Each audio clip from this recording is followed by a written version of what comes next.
Can I start? Can I start? Can I start or should I wait? Okay, Dr. Santos, let me opening firstly. Okay, let me conduct an opening firstly. Okay, Bismillahirrahmanirrahim. Assalamualaikum warahmatullahi wabarakatuh.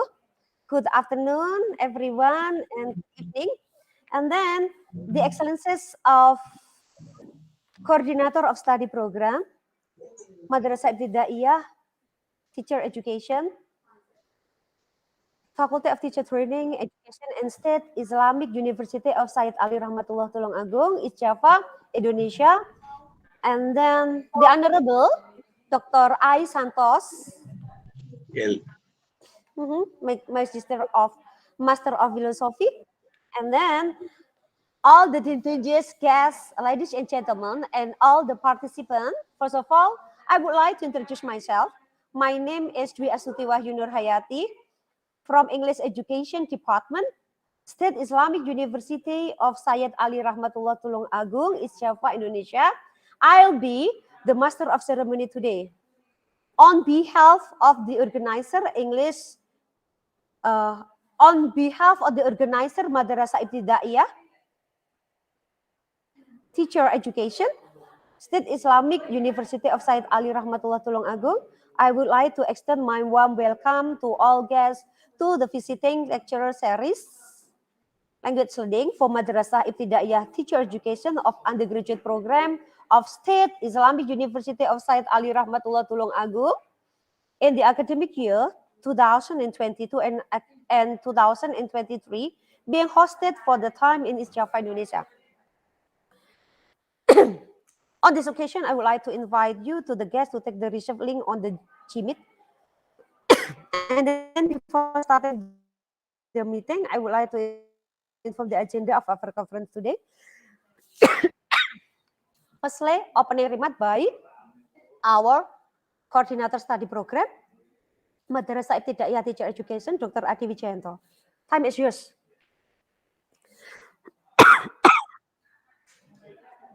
Adi. Oke, Assalamualaikum warahmatullahi wabarakatuh. Selamat siang dan salam sejahtera untuk semua. The Excellencies, Mr.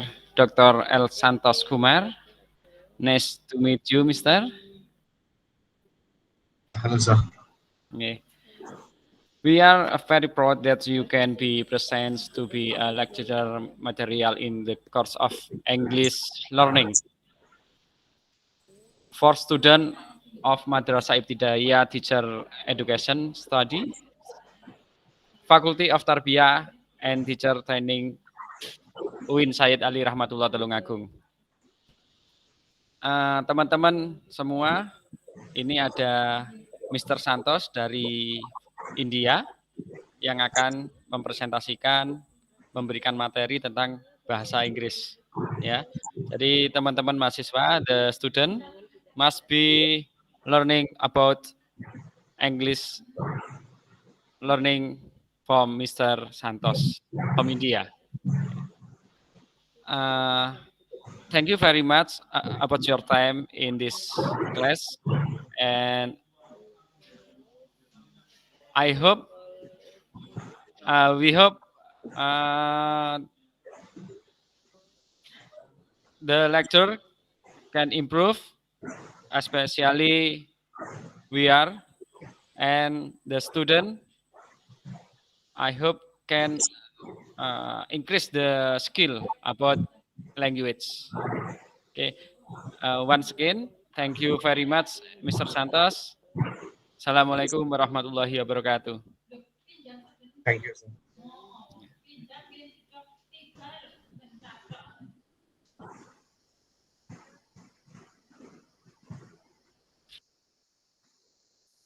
So can I start? Okay, thank you for the coordinator of study program. Okay, now come to your time, Mr. Shanthosh. Now the time for you to deliver your presentation today. Time is yours, please. Yeah.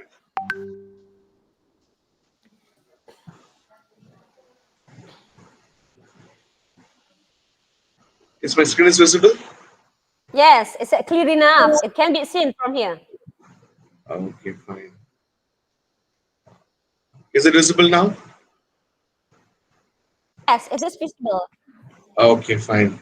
Uh, Good morning, good evening, and good afternoon to all present here. And I'm Dr. L. Shanthosh Kumar, Evening to working the as I'm Dr. L. Shanthosh Kumar, working as an assistant professor of English at Kuliah College, Autonomous Bengaluru, and I'm much indebted to the university for giving me an opportunity to be a visiting lecturer and also deliver a talk there to your students. And I'm much indebted to you people forever. And I'm also much indebted to my friend Professor Andy Astrafin for recommending me to this reputed university. Thank you so much, sir.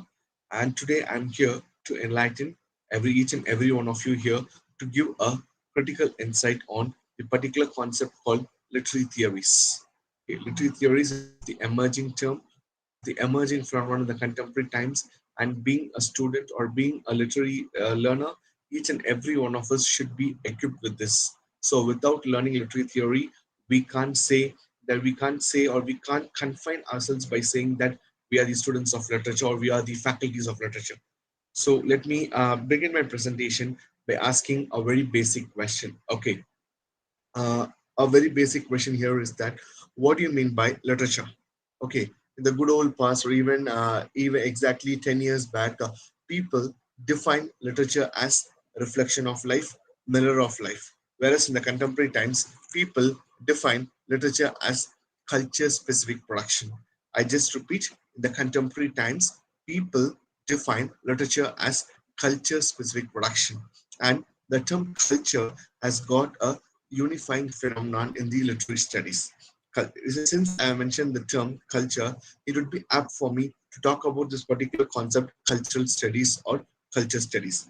Cultural studies is said to be a broad and comprehensive term which includes literature, anthropology, economics, politics, social sciences, and so on. And after the advent of culture studies, the gap between the anthropologist and the humanistics, or even a small monograph, can make us to resonate about so many uniqueness about the literary text. To be very precise, the literariness of a text or the literariness in a literature text is determined not by the writing, it is by the expression of thoughts conveyed to different platforms. And now we're living in a society where each and everything is being documented, and people in the contemporary times, they often ask us a question by saying that how authentic is authenticity. I just repeat, in the contemporary times, people often question us by saying how authentic is authenticity. So, literature, the contemporary times, as I said, it is defined as culture specific production, and each and every region, or each and every culture, or each and every linguistic pattern has got a unifying phenomenon. When all these unifying phenomena are encompassed into a particular writer or into a particular text, that resonates the literariness of a text. So we cannot restrict ourselves by saying that literature confine itself only to books. And even in the contemporary times, even the film studies, the concept of film studies is gaining momentum like anything else. And film studies in the contemporary times, they often makes the readers to talk about the socio-political issues. And by addressing the socio-political issues, literature is becoming interdisciplinary and multidisciplinary, which is the need of the hour. And next year is that the impact of literary theories. Okay, and first of all, we should understand one thing. Okay, to learn literary theory, we have got more books in number.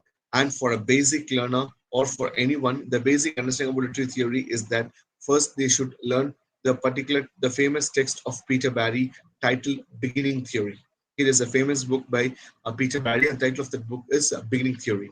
And here in that particular book, Peter Barry, he just talks about the impact of theory, and also most importantly, he just says that how theory can construct the practical knowledge of a literary text. I just repeat, Peter Barry in that book, he just defines us, or he just makes the readers to understand the fact that how theory can construct the knowledge or the literariness of a text. And gone are those days where people read literature only for aesthetic purpose. And 50 years back, if anyone reads a literary text, by default, they'll be reading it only through the aesthetic resonances. They'll be finding out is there any aesthetic resonance in the text. Whereas in the contemporary times, people read text. Okay, people read any literary text only from the lenses of literary theory. And to put in the words of literary theory, to put in the words of Peter. Mendata Yes, dosen yang belum. sorry. Oh, bikin mas. Is there any problem, sir? You may leave. You may continue now. You may continue now. Okay, I fine. took a just. Okay.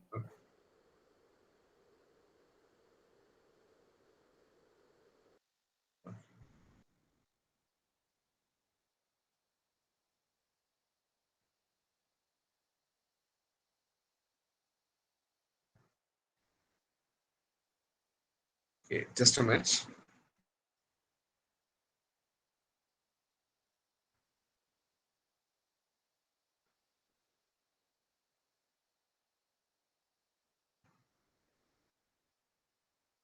Just a minute, please.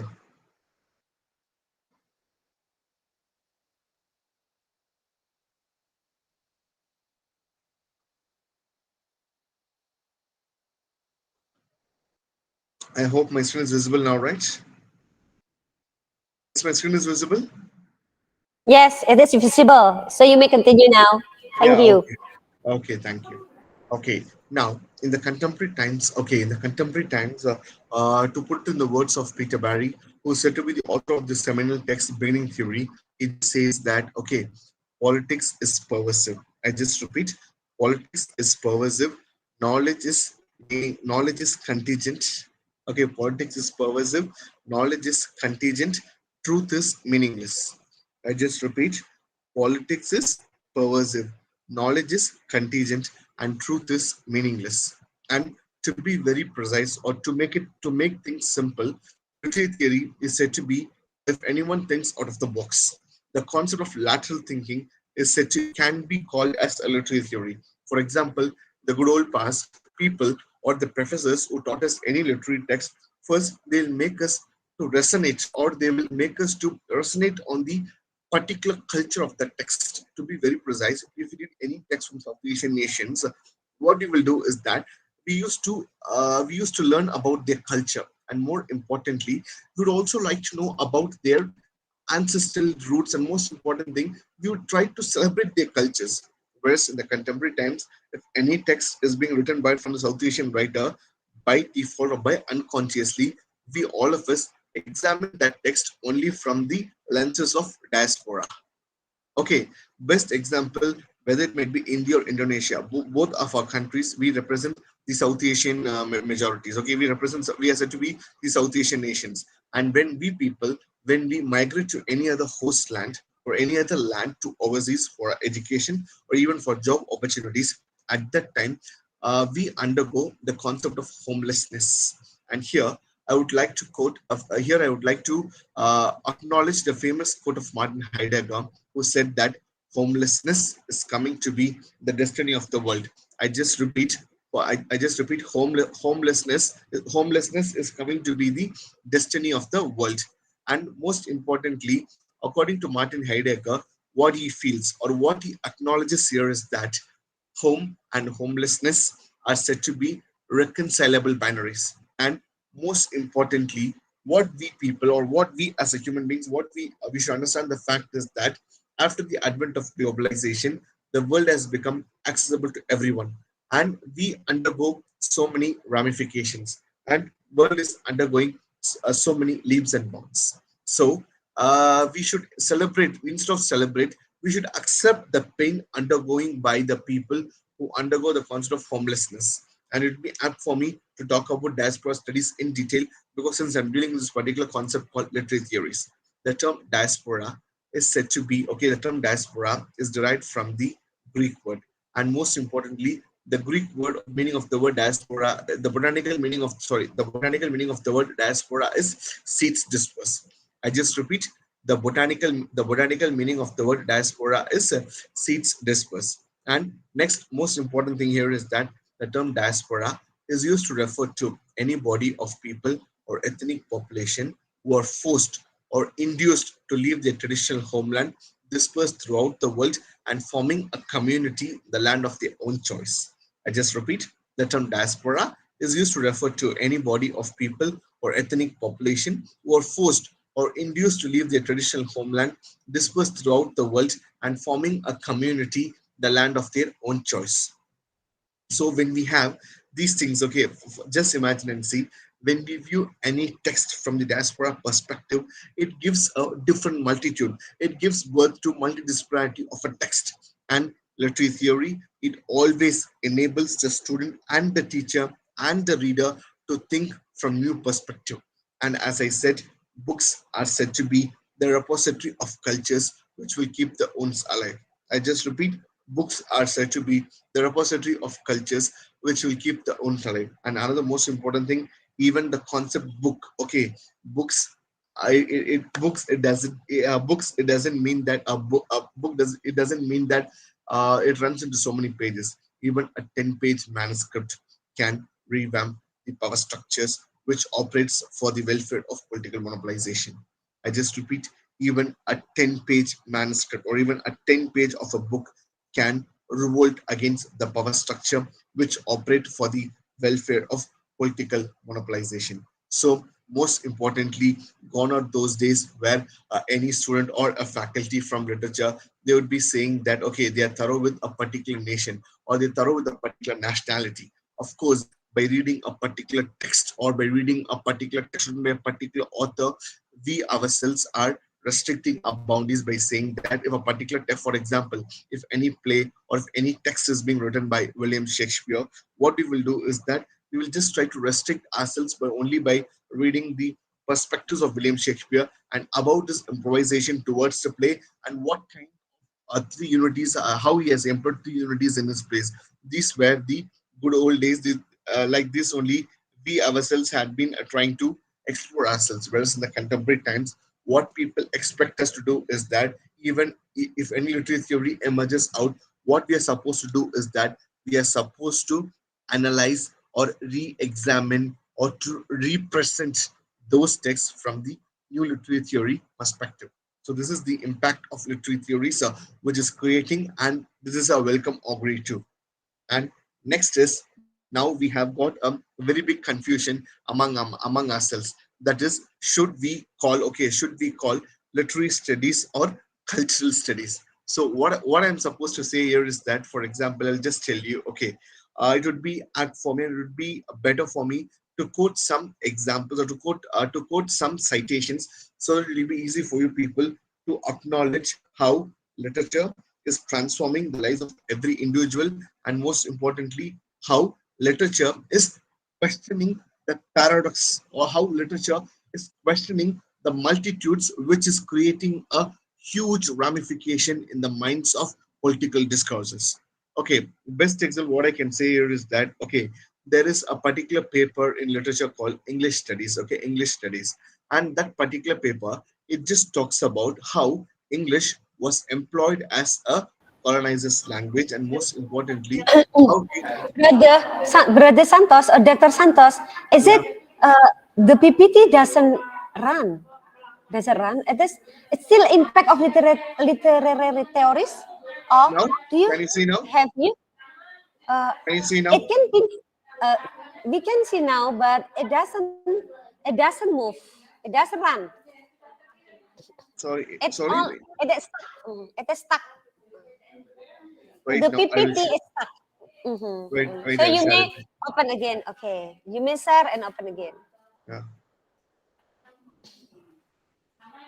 Can you see now?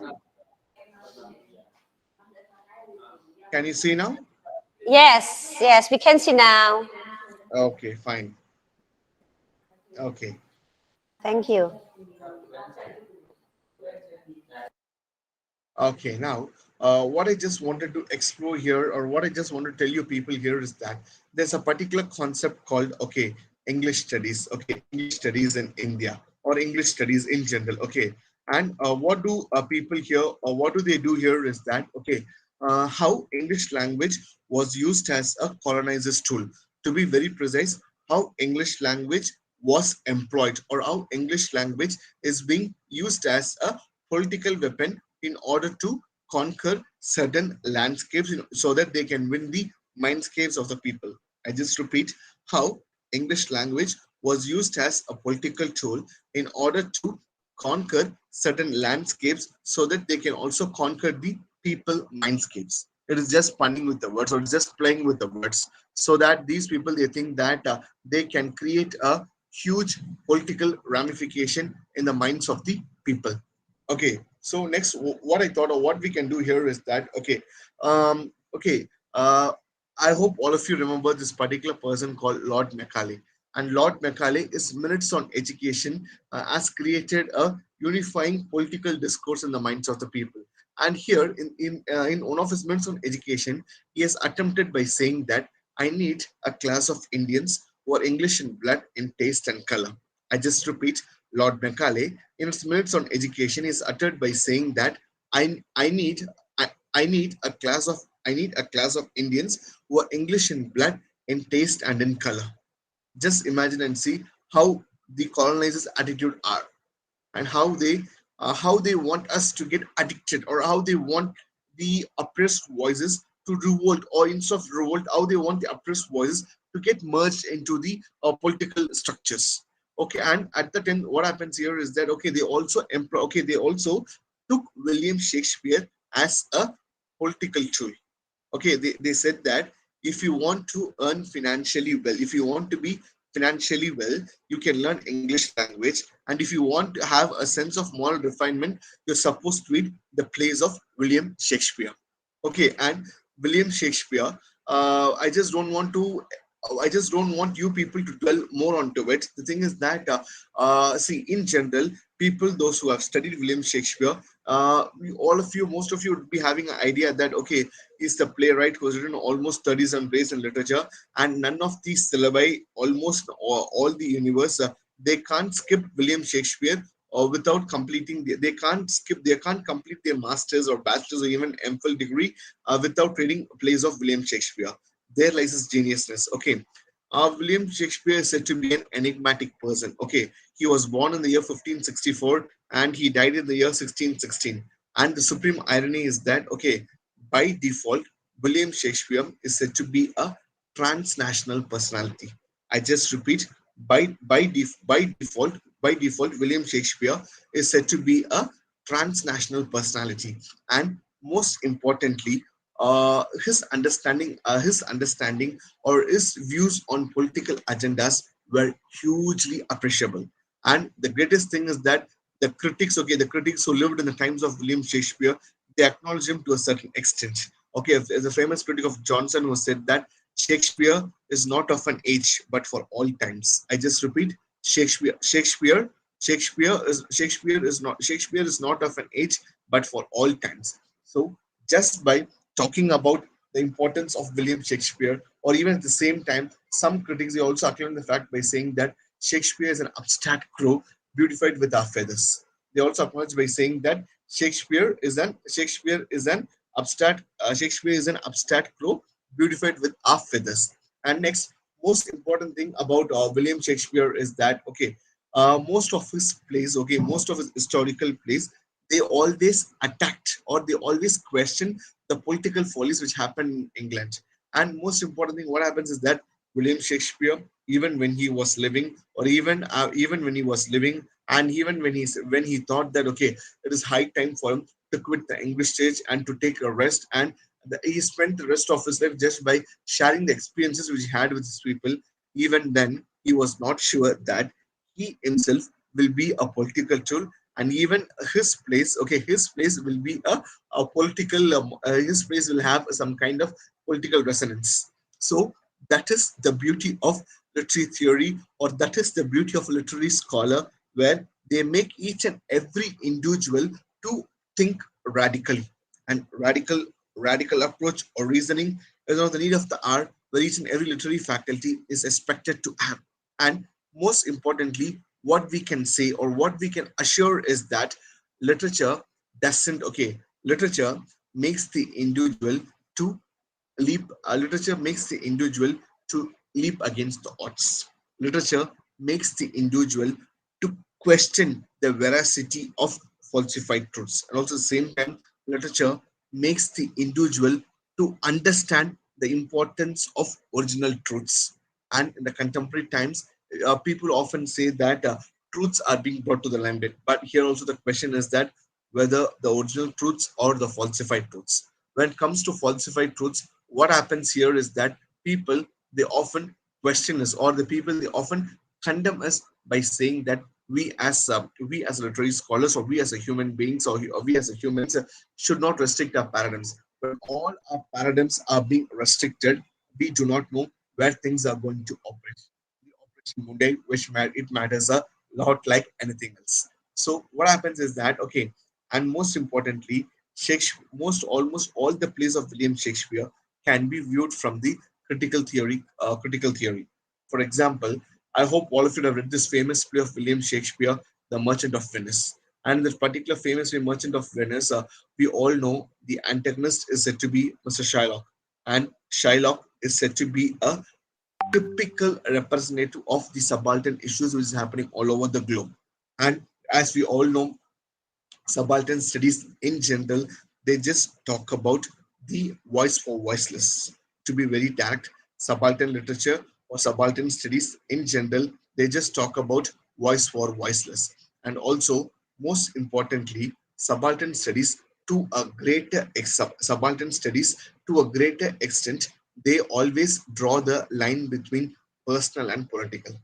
I just repeat, subaltern studies to a greater extent, they always draw a line between personal and political. So that what happens is that the muted voices or the marginalized voices which were not heard by the power which were not heard, and those voices were muted by the power structures owing to political monopolization. So when all these things come into existence, what happened is that literature or literary studies is literature or literary studies has started to revamp the entire mindset. And also another most important thing here is that William, okay, the play of William Shakespeare, okay, play of William Shakespeare with reference to Shylock.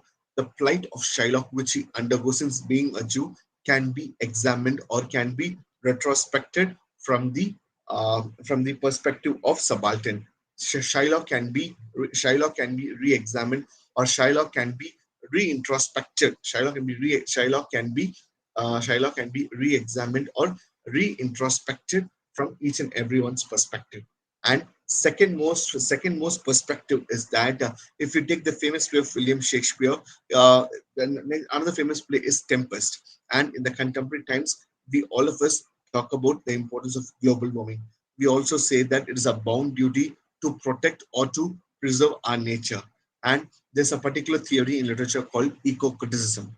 Okay, eco-criticism is said to be eco-criticism is said to be the study of relationship between literature and physical environment. I just repeat, eco-criticism. Eco-criticism is said to be a study of relationship between literature and physical environment. And most important thing, eco-criticism, they always question the fact by saying that almost all the natural resources created by God are equal by nature, and man should not think that he or she is the crown of all creations. And most importantly, eco-criticism, they are and most importantly, eco-criticism, they always make each and every individual to understand the concept of they also make each and every individual to understand the concept of exploitation of natural resources. To be very precise, okay, oral traditions, okay, the concept of oral traditions, they matters a lot. Oral traditions in the contemporary times, they always they have got a unifying resources. And to be very precise, and I can answer this particular statement by saying that tribes are the only people. Okay, I just repeat, tribes. Okay, tribes are the only people on earth who are in tune with nature. I just repeat, tribes are the only people on earth who are in tune with nature. And for these tribals, what do they believe is that each and every natural resource created by God has got some unifying resources with their birth. For example, there's a particular group called Jarawa tribes, and they are from Andaman and Nicobar Islands. And these particular tribes, they believe that their birth is from elephant. I just repeat, tribes are the only people on earth who are in tune with nature, and they also believe the fact by saying that each and every natural resources created by God has got some unifying resources, or they got some unifying amplifications with the natural resources. And best example is that there's a particular specific group called Jarawa tribes, and these Jarawa tribes, they are from Andaman and Nicobar Islands, and these tribes they believe that these tribes they believe that their birth is from elephant. And second, there's a particular group of tribes who represent from Bangladesh, and they believe that their birth is from water. And the best scientific uh, justification given for this particular tribe is that what do they think or what do they understand is that, for example, we as a human beings, when we are mother's womb at the ninth month, by default, the water level will be a crucial factor. And if the water level of mother's womb gets decreased at that time, what happens is that we as a human beings, that is, while we come out of mother's womb, we will be dead, or if not, because of us, our mothers will suffer like anything else. So the importance of water is as becoming a crucial factor in our day-to-day life. And we as a human being, we think that we are the crown of all creations created by God, and we never understood the importance of water. And now also people claim that, okay, now people they also claim that there will be a third world war because of water. And we don't know where. Just talks about the voices of the oppressed from different nations. For example, if any person from Indonesia, or if any person from India, or if anyone else, if they just talks, or if anyone, if they just talk about the importance of the muted voices, or if they talk about how these muted voices are being muted to a greater extent from different nations, from different cultures, from different barriers, said to be a post-colonial literature. And post-colonial literature is said to be a big roof. Okay, it is said to be one of the biggest discourses, which talks about this particular discourse. It just talks about the importance of instead of saying it just talks about the importance of one's own culture. How the colonizers they invaded a particular land, and what are the and most importantly, what are the understandings, what to be very precise, to invade a particular land, what strategies they employed. And next, most importantly, by employing a particular strategy, how come they were able to exploit it. So like this only things were operating it. So here we are supposed to understand, or here we are supposed to make sure to here we are supposed to make sure that post-colonial studies, okay, they have got a unifying discourses. And it's only after the advent of post-colonial studies, people made to understand the fact that literature and history cannot be separated. Literature and history are intermingled. And in general, okay, and in general, what we can say is that the word post, okay, in general, I just like to say here, the word the word the word post the word post in post-colonialism has got three meanings. That is, after, humanity, and analysis. I just repeat, the word post the the word post in post-colonialism has got three meanings. That is, after, humanity, and analysis. And most importantly, what we can say or what we can understood is that each and every post-colonial discourse, by default, they all talk about by each and by each and every I'm sorry, by default, each and every post-colonial works, they just talks about the importance of one's own culture. If we take any writing from the Afro-American perspective, or even if we take any writers, or even if we take any person from the Congo region, or even if you take any writings from the Austrian perspective, where they talk about the plight of aborigines, or even if we talk about the plight of diasporas who sprung from India and Indonesia, and after settling in America, the kind of cultural confluences they undergo. So all these things can be brought under post-colonial studies. And another most important thing is that history, right from the good old past, they've often spoken only about the importance of an individual, whereas none of the history books they have spoken about the importance of importance or the plight of the muted voices.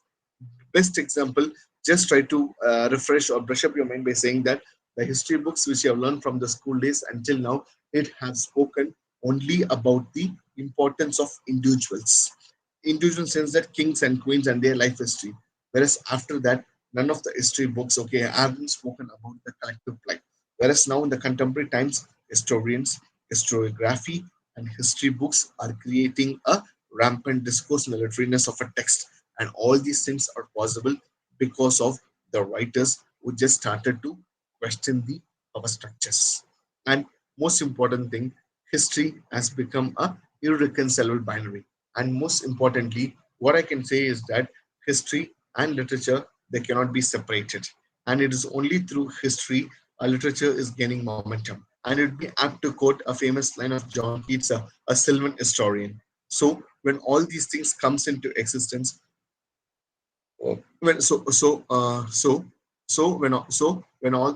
all these things comes into existence, what happened is that we as a literary scholars or we as a literature students, we are bound to expand our horizons. When our horizons get expand, what happened is that literature by default paves way for cultural studies. And as I said, cultural studies is said to be a broad and comprehensive term which includes literature, anthropology, economics, politics, social sciences, and so on. And after the advent of culture studies, the gap between the anthropology and the humanistic scholars have been bridged. So thus begins the interdisciplinary approach to knowledge. And the beauty is that after the advent of cultural studies, or after the advent of postcolonialism, the concept of culinary studies is gaining momentum like anything else. Culinary literature is said to be a great thing which violates or which talks about culinary studies or culinary literature. It just talks about the beauty of a food. And food is not something what we eat. It is something closely associated with our art. I just repeat, food is not something what we eat. It is something closely associated with our art.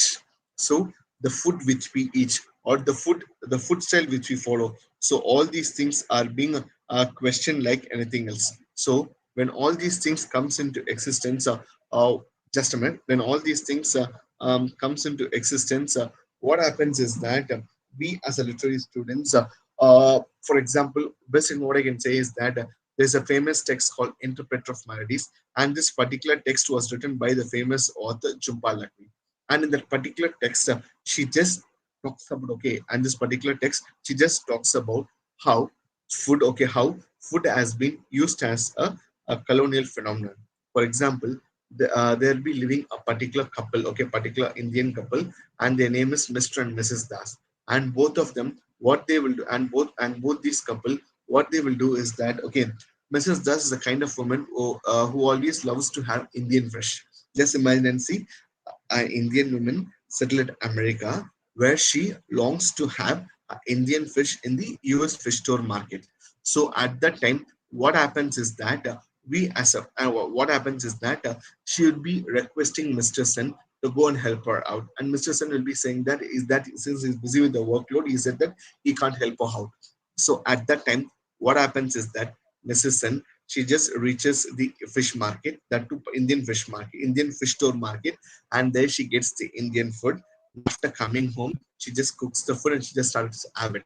And after eating that food, she believes that she has got a message from her homeland. And how, just imagine, see, for the diasporas, how food operate as one of the cultural tool. So, as I said, now we are moving towards a particular brand called that literature. By default, it is becoming cultural studies or culture studies. So, it would be apt for us to say that literature in general or literature by default has become a unifying phenomenon which questions the beauty of a text. Okay, and next example with culinary studies is that there would be living an Indian couple. Okay, they'll be living an Indian couple, and for those Indian couple at that time, what happens is that they used to cook their food only through steam rice. Okay, and the smell of a cooker, the smell of a vessel, the smell of a cooker, or even the cooker sound of a cooker creates a disturbance to the people who are residing at that particular apartment in USA. And next, third important thing is that there will be two set of Indian students who will be having their food in the University of Texas at USA in the canteen.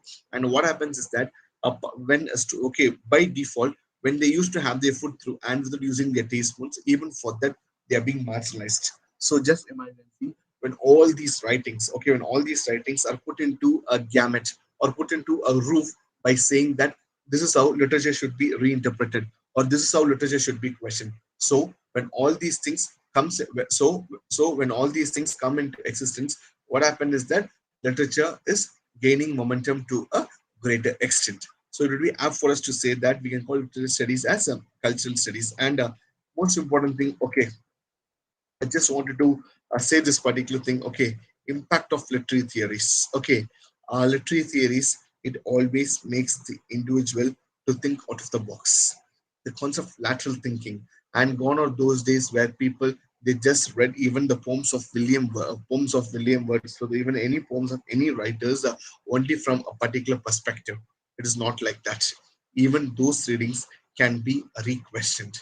Even those theories, even their understanding, their view about all those poems can be restructured and also it can be re-questioned. So all these things comes into existence like this. So it is our bound time for us to restructure or to revisit or to relearn the entire paradoxical learning of literature. And best example, what I could say here is that okay, almost all each and every literary writer by default, okay, each and every literary writer by default they have become the spirit of time, rise, and inquiry. And each and every text produced by a literary writer, each and every time, by default they'll be having some political reading. And I hope all of you remember this famous person called Jacques Derrida. Jacques Derrida is known for his famous theory called deconstruction. And in one of his famous theory, deconstruction, Jacques Derrida, he just proposed this particular theory in a conference titled "Structures," in a conference which was on structuralism, and that particular conference was that particular conference was conducted by his own guru, who is said to be Sigmund Freud. Okay, and Jacques Derrida, he presented a paper in the conference at John. He presented a paper that too at John Hopkins University, and that particular university, he presented his paper titled Structure, Sign and Play, the Discourse of Human Science. Structure, Sign and Play, the Discourse of Human Science. And Derrida, where he said that if there's good, there'll be bad. And he said that binaries don't attract each other. So what happened is that Derrida, he always believes that a text has to be reread. A text should not be read only on the surface level. Text should be embedded. Text should be we as a human beings should be able to cull out the hidden meanings from all the text. So here comes the beauty of Derrida.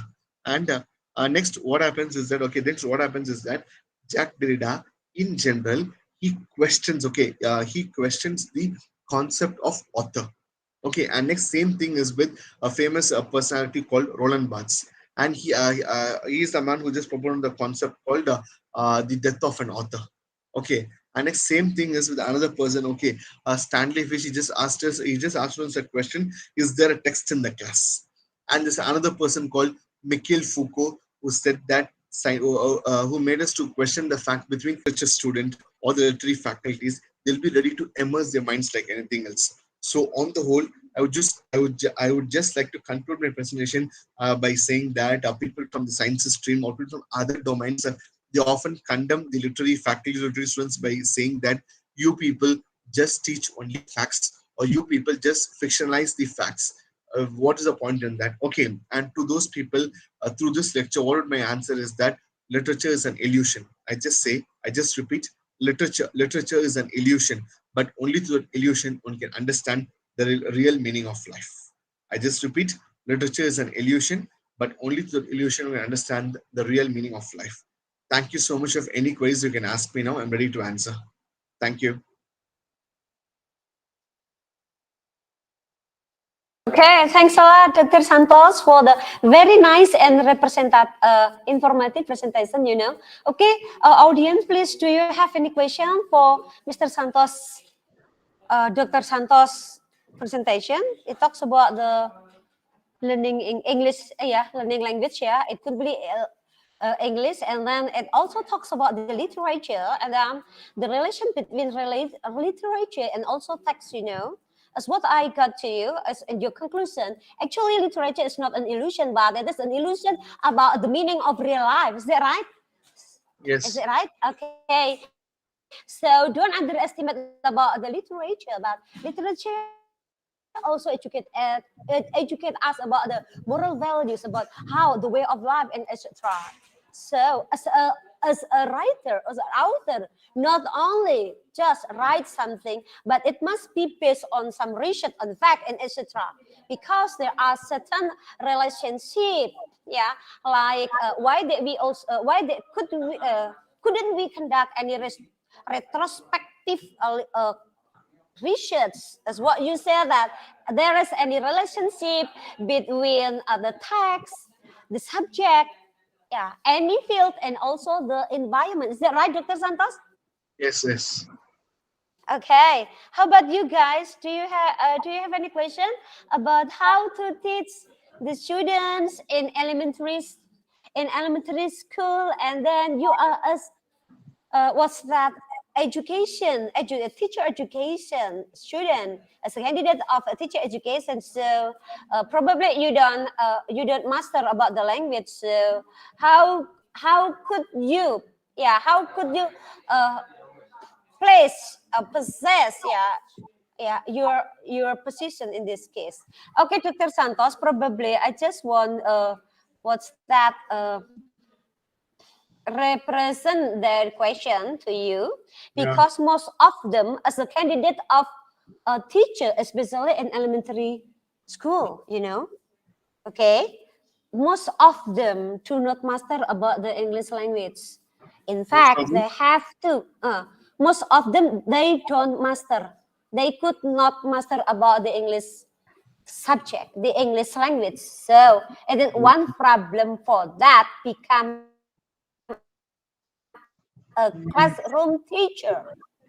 Okay, a classroom teacher. So Okay. what kind of tips and what kind of stuff they have to do, because as classroom teacher, instead of they have to master all of the subject, they also have to master to teach English subject.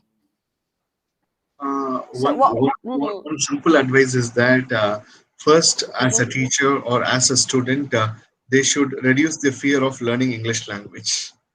First, they should mhm, not think that English is somewhat a hard nut to crack. The mhm. basic So understanding is that, yeah, basic I understanding is understand. that, yeah, Yes, I understand. So it means that most of you students, as a teacher, you also have to master the English yeah. subject, because you are See, the English. one thing, Yeah, huh? yeah, You are one the thing, teacher. yeah, one Mhm, thing we should understand is that the more we grow, okay, the more we grow in the teaching profession, we are supposed to learn. And a teacher is said to be a good learner, and a good learner is said to be a good reader, and a good reader is said to be a good leader. Got it? Good learner. Okay, okay. Good leader. Yeah, good learner. Good A teacher. teacher, Good a, leader. yeah. A teacher. So yeah, a teacher is said to be a good learner is said to be a good teacher, and a good reader is said to be a good leader. Okay, so and another most important thing here is that students, they should not think that, okay, that they should even make mistakes while conversing in English. To err is human, to forgive is divine, and for us English is not a mother tongue. So we are just learning others someone's language, and by default by default we will make mistakes. And first we should get rid of that particular fear or that shyness. Once we get rid of it, then it'll be easy for us to learn the English and how to master the English language effectively. And one thing what we can say is that what history books cannot do, literature can do miracles with its language. So language is one of the essential tool where we as a human being should understand the importance of it.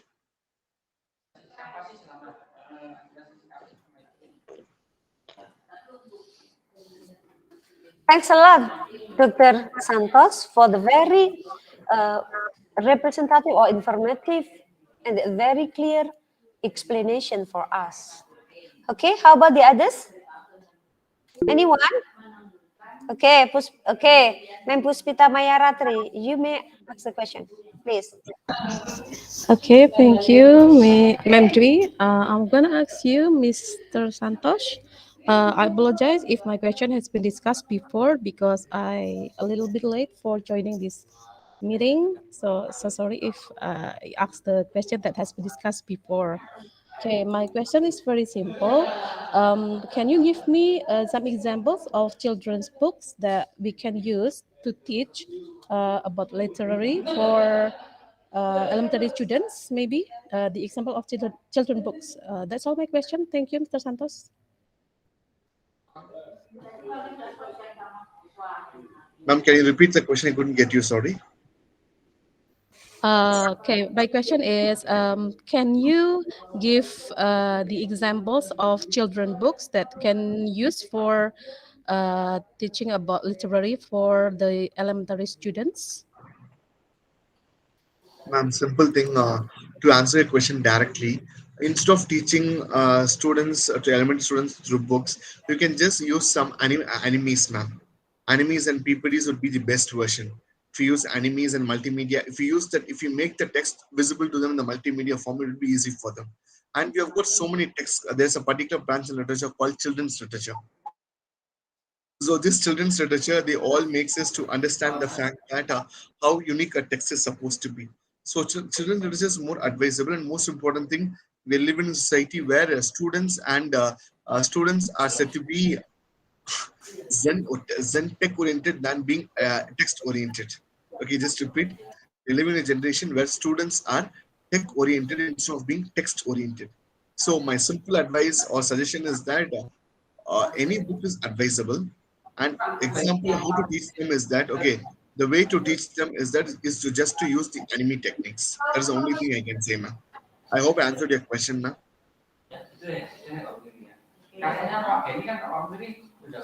Okay, thank you, Mr. Santos, for the answer. Thank you, Thank ma'am. you, Ma'am Dwi.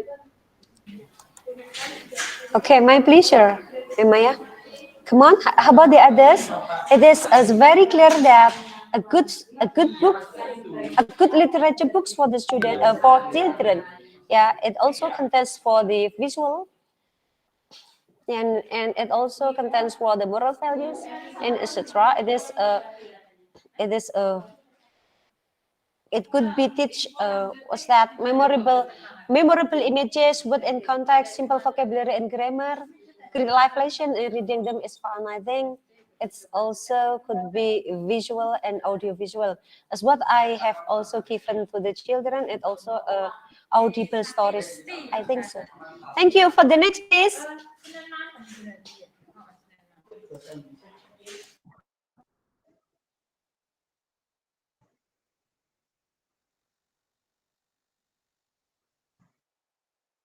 Anyone? Probably you may, if you don't want to talk directly to Dr. Santos, so you may write down in the chat box. Okay, if you are shy to say something, so you may write down in the chat box, and then I will translate into bahasa Inggris or into English. Come on, Mbak Suci Nurhani, would you mind ask something to Dr. Santos? Come on, girls, guys. Hello. Don't be afraid, and don't be afraid of making mistakes, and don't be shy. It is okay this time for you.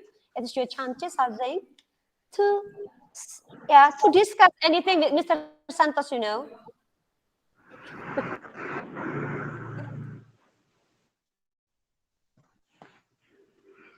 Please unmute yourself.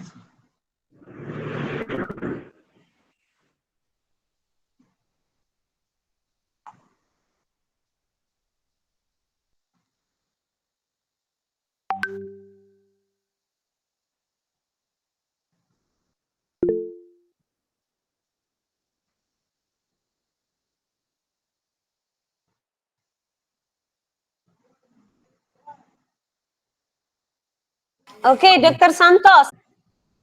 That see, most of the people from India, by default, they'll be having their mother tongue influence. Okay, when they converse in English, by default, they'll be struggling to converse in English because of the mother tongue influence. So, what in general, what the traditional teachers, what they do is that they'll be asking us to read the traditional English newspapers, and by and if we learn the traditional newspapers, by default, we'll be learning five new words. and we'll be trying to incorporate those 5 new words in the daily conversations. So this is how English language is growing in India, from my perspective. Oke, thanks a lot. In bahasa Indonesia, Bapak Ibu, adik-adik mahasiswa, pemerintah India, instead of they also colonized by the English, India itu juga dijajah oleh Inggris ya, yang pertama. Kemudian yang kedua, mereka menggunakan newspaper dibaca, kemudian berlangganan newspaper dibaca, kemudian kata-kata baru ditemukan, they finding new words in that newspaper, and then they try to convey or to implement or to use those unfamiliar words or the new words into conducting conversation. Okay, like this, okay, Dr. Santos, they read the newspaper and they find the new words, and then they try to conduct the communication or conduct conversation by using some unfamiliar words or some new words, I think. So it also, it could increase the students' English skill or their fluency. Okay, thank you. How about the others? Are there any questions so far?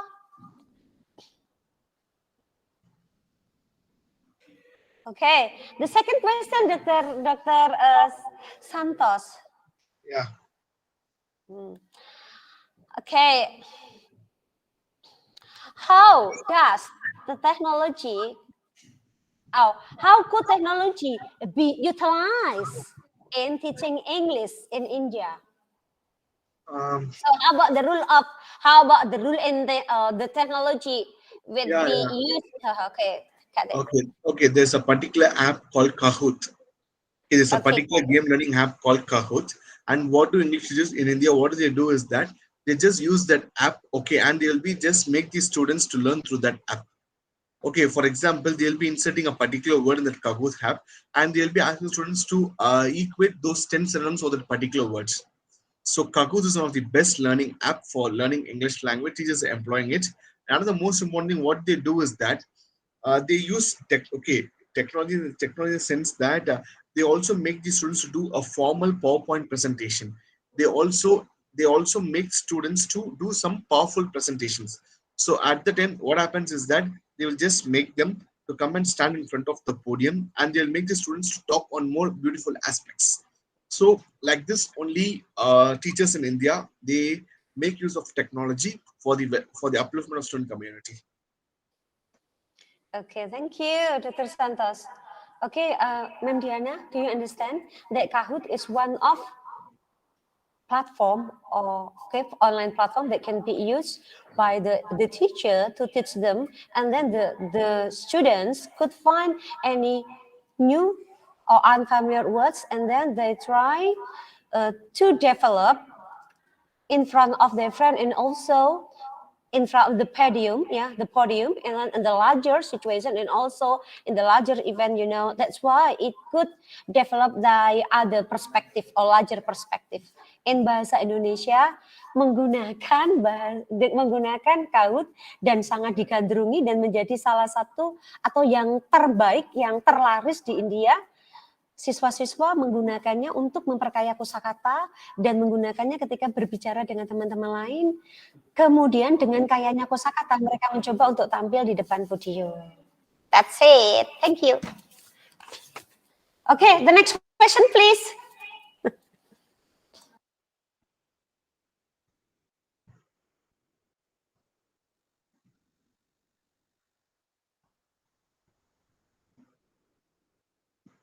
Okay, Dr. Santos, there is any question more? Yeah.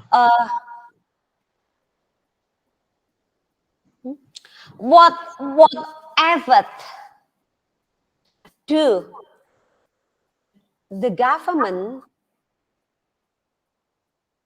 enhance teaching English outside the environment of class in India?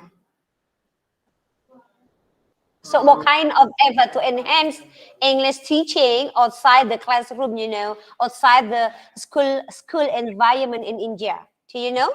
For example, probably outdoor learning, and then also have they conducted collaborative teaching, collaborative learning in other institution or in other institution in Yeah, other. I'll tell you. Okay. I'll tell you. In Okay. India, in India, generally, what the government encourages is that they always give importance for peer learning. They give importance of peer learning, and through peer learning, it paves way for collaborative approaches. And next, most important aspect here is that people in general, they just talk about the collaborative aspect. And most important thing here is that each and every education institution in India, they are looking for so many MOUs and linkages. Through that linkages, they'll be trying to associate with different corporates all over the globe. So what happens is that when a student, if he or she perseveres in a particular educational institute, when that education institute is going for a good tie-up, at the time what happens is that by default, there will be student exchange programs. Few students will be coming and few students will be going there. So at the time what happens is that students they will have some kind of they undergo the concept of multiculturalism. So at the time what happens is that at that time these students they get exposed to different layers of English language. So this is how language plays a vital role. That's what I feel. Okay, thank you, Dr. Santos. Mas Eka Anamuklas. In India, it is also conducting peer teaching, or peer learning, So the student who have higher or have more understanding about the subject, they could help the other students, So it can be called a peer up, and it also we can visit any other institution. So that's why it could be called peer up. Jadi itu bisa dikatakan peer up ya, karena kita juga bisa belajar dari orang yang lebih pintar, dari siswa yang lebih pintar. And then also in India, also accept and are conducting the multicultural schools, multicultural teaching. So that's why most of the students have to know and have to study about the multi languages. I think, is it right, Mr. Santos? That's why Yes, yes. they could spot that they could be spotted by the environment, by the spotting environment. I think. Thank you. Jadi mereka itu dibantu oleh spotting environment-nya seperti itu. Halo Pak Santo. Okay. Thank you. Yeah.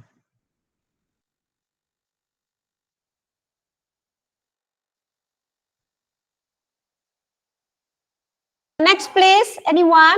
No one? Okay.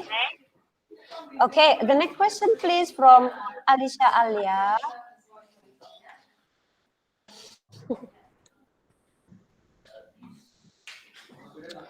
Is there any examination or special certification which is needed to prove their English competence in India, like TOEFL, IELTS, or whatever?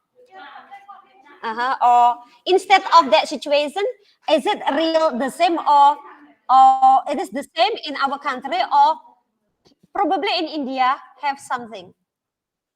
Same thing. We give importance to TOEFL, IELTS, TOEFL and IELTS. yeah, TOEFL, test of English as foreign language, and international English language testing service. So these two they play a vital role. And now we also got another thing called Business English Certificate course. So these are three courses. And another course is being offered by British Council. Okay, Yes. British culture. Yeah. Because you know that India also has ever colonized by the British, is that right? So I think it could be also a spot the language development in this country. Okay. Thank you, Dr. Santos, for the question, for the explanation or for the answer.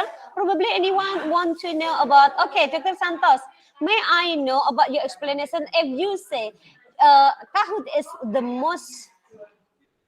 most famous application that is used and is very effective in India. Do you have any data that proof about this? Probably it could be used in elementary school or primary school or junior school.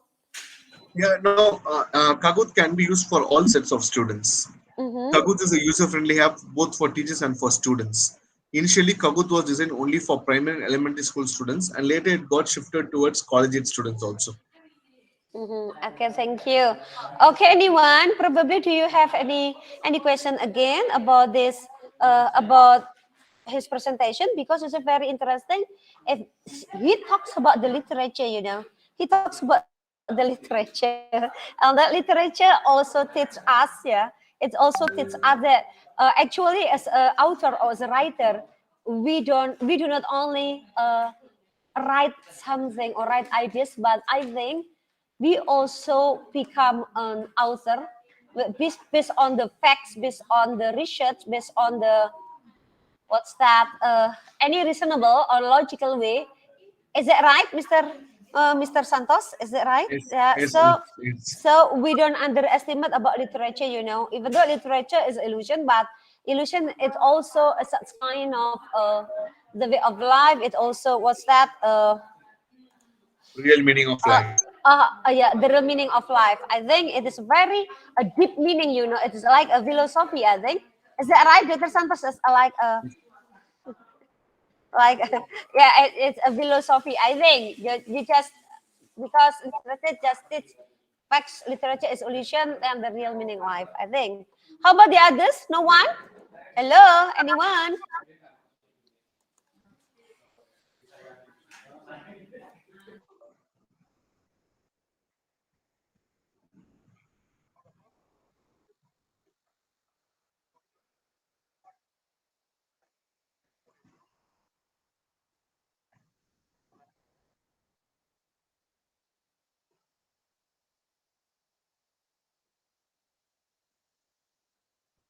Okay, Dr. Santos, our coordinator of study program, Dr. Adi Wijayanto, Magister Pendidikan, or Master of Education, he will ask something or we will tell you something. So for the audience, please open cam and we take together. Hello, anyone? Please open cam. Take a picture. Cynthia, Isnas, Pak Susanto, Mbak Suci Nurhania, Memaya, and etc. Halo, halo semua audiens, tolong di open kameranya. Kita akan ambil foto. Mohon maaf ya kalau terlalu spontanitas pakai bahasa Inggris terus.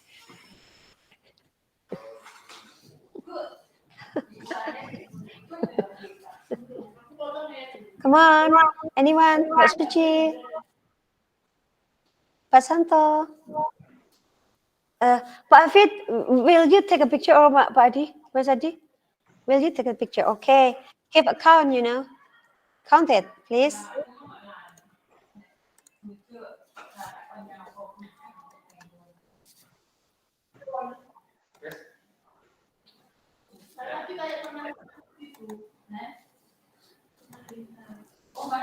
Okay, finish? Finish? Okay, finish. So the time is yours, Pak Adi. Silakan. Okay. We are very proud that you can be present to be lecture material in course of English or Bahasa Inggris for student of Madrasah Ibtidaiyah. Mr. Santos, Yes, thank you very much for delivering the material about activities in the course of English. thank This you. this material is very useful for us as a lecturer, and of course, it can improve the student intelligence. We hopefully we can collaborate in the future activities. For example, MOA, Memorandum of Agreement, from your institution and our institution. About this, Mr. Santos? Okay. Okay, so next time we must have a MOA about your institution. Okay, I'll just have a word with my institution and I'll get back to you. Okay, Mister. Thank you very much for your this class for your what the meaning course of English. Thank you very much. Thank you, thank you. Okay, Hope you'll invite me in the coming days also. okay. Should I hopefully to you stay safe and stay healthy. Okay, thank you. Yeah. Wish you the same. Stay safe, and stay healthy. Wishing you all a very good day. Okay. Thank you very much. Thank Assalamualaikum. you, thank you. Good May- afternoon. Good afternoon. Good afternoon. May I leave the meeting room now? Can I leave the meeting room now? Not yet, Dr. Santos. Would you mind sending the PPT? Yeah, sure. Please, Mm-hmm. yeah, Okay, I will. I will. What's that? I will text you by WA, WhatsApp. okay, sure.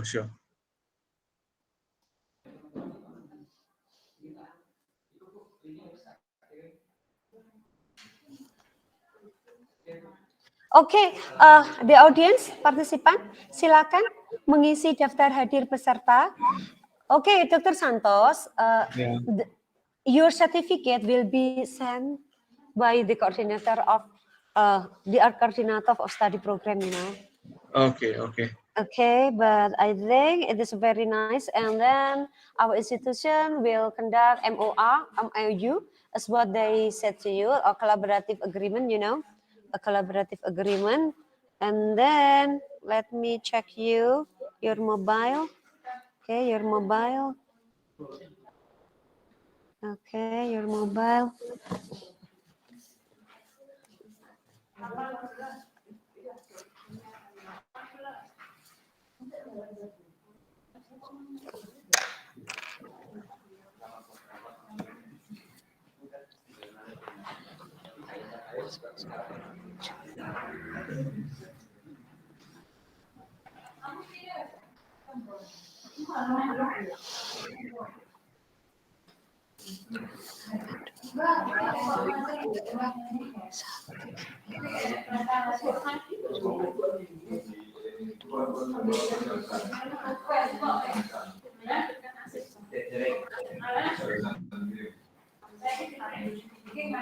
So can I leave the meeting room now?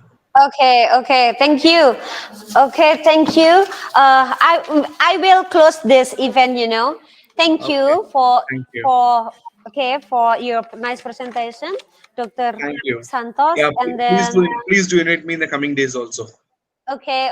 Thanks a lot for your nice and your welcoming, very nice and warm welcoming. And then, ladies and gentlemen, the honorable or the guest speaker, the honorable guest speaker, and all the participants. I believe that all of you will have done through almost 2 hours visiting visiting lecturer series. It is my great pleasure that you have fruitful discussion.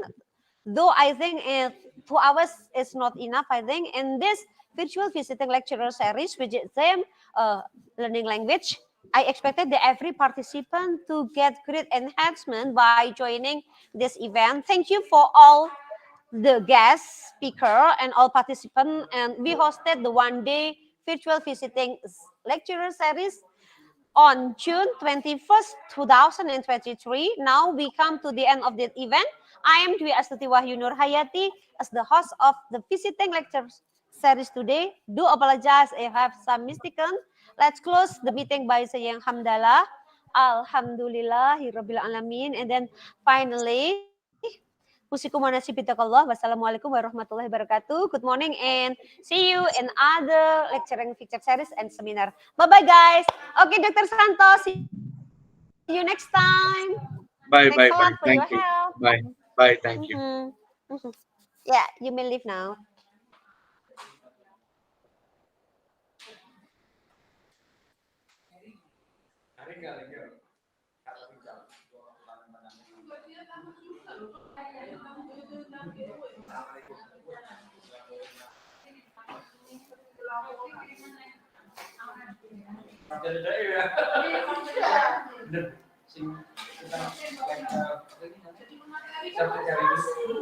Di sana itu si Satgas, profesor negara ini,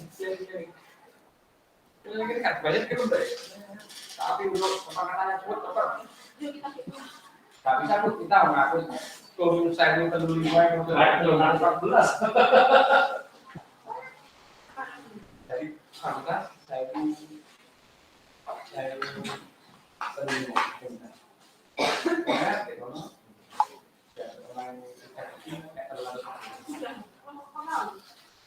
kan begini makanya terakhir ada beberapa buku yang nggak bisa diakui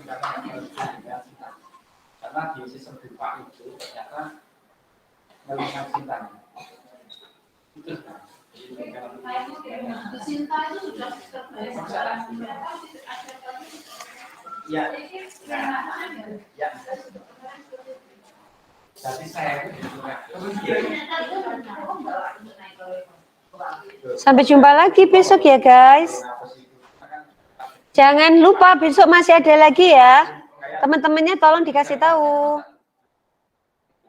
Bye-bye. Pak Afif, ini langsung di just leave aja ya. And the call for everyone.